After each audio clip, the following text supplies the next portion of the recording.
As many of you know, the CW is up for sale. Apparently, they have decided to wash their hands of it and try and sell this IP off, which is going to be very interesting to see what happens considering their shows are not doing very well.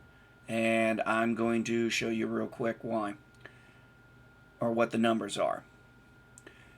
So, the numbers you see a lot of times, those point values, those 4 point or 2 point or 0.96, what that is basically a ratio of 115.9 million households.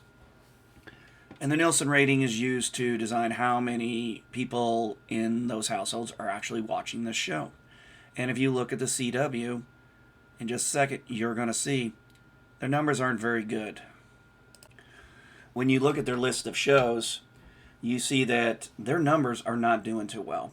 The Flash is their highest with 1.58. That means 1.36% of households are watching it. All American, I've never heard them advertise it. Walker is on its first season at a 1.3. Lois and Superman for 2020 was 1.05.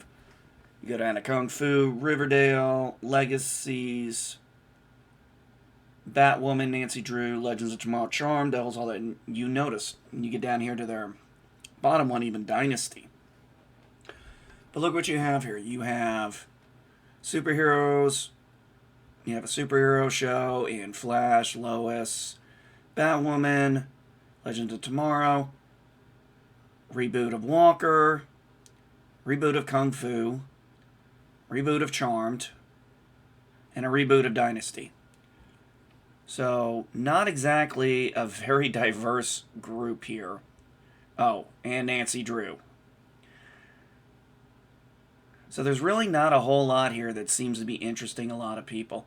But believe it or not, there was a time when this channel, or its predecessor, was highly successful.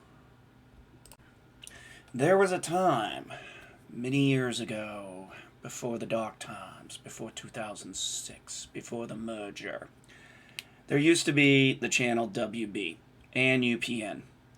One of UPN's downfalls was, though, its syndication wasn't as wide in America, so that contributed to a lot of its problems, because a lot of the shows I would have watched on it, I couldn't watch because where I lived, it was not available.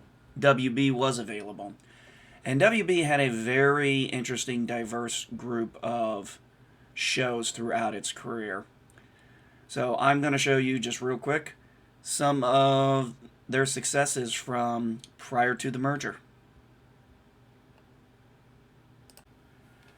So if you look here, folks, these are the shows that were around on the WB prior to the merger in 2006. Now, some of these shows did end up going over to the CW. That's why these are not full seasons. Seventh Heaven went on for another season. Buffy went on for 2 more seasons. Smallville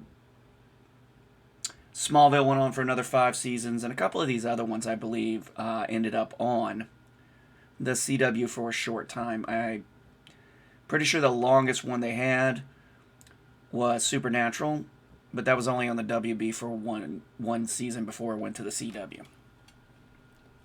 So here's what we got. Seventh Heaven at 10 seasons, pulling about a 5.95. You had Buffy for 5 seasons, pulling almost a 5. Charmed pulling almost a 5. Dawson's Creek pulling a pretty good rate. Felicity was one of the weaker ones at 3.15, but still. You look at Angel, you look at Gilmore Girls, Smallville, One Tree Hill, Sabrina, the Teenage Witch. Now, that show took a hell of a drop, I noticed, when it left ABC to come over to the CW. They went from over 10 million views to 3.3. But still, on the WB, those were pretty solid numbers. And then you had Reba. Now, why do I say this is a diverse group? Well, you have Seventh Heaven that was a family show. Dawson's Creek that dealt with children, deal with teenagers. Felicity dealing with a young girl going out on her own. Gilmore Girls dealing with mom and daughter relationships. Smallville being a superhero show. I can't really speak to One Tree Hill. I know what Sabrina is. Reba was a family show about a divorced mom. You had Charmed, Buffy, and Angel that were all basically supernatural related. So there really was, and then of course Smallville being the superhero one. So there really was a solid list of stuff that was available that people really enjoyed.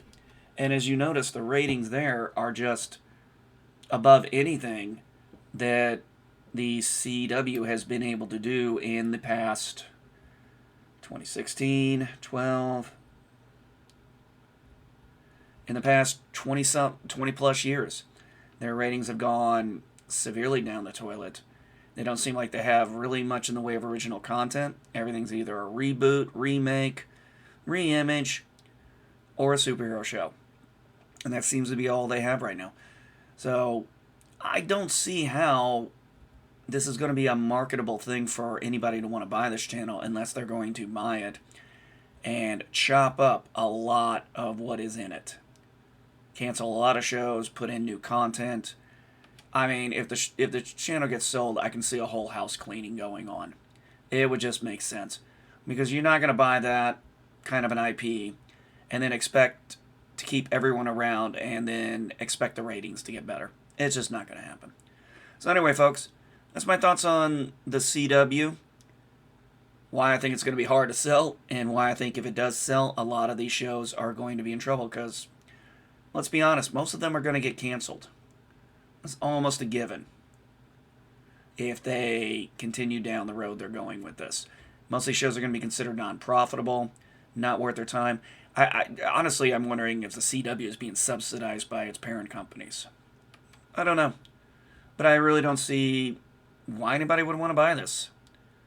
And if they do, I have a feeling it's going to be a whole different ball game with a lot of different content. Maybe one or two of these will survive.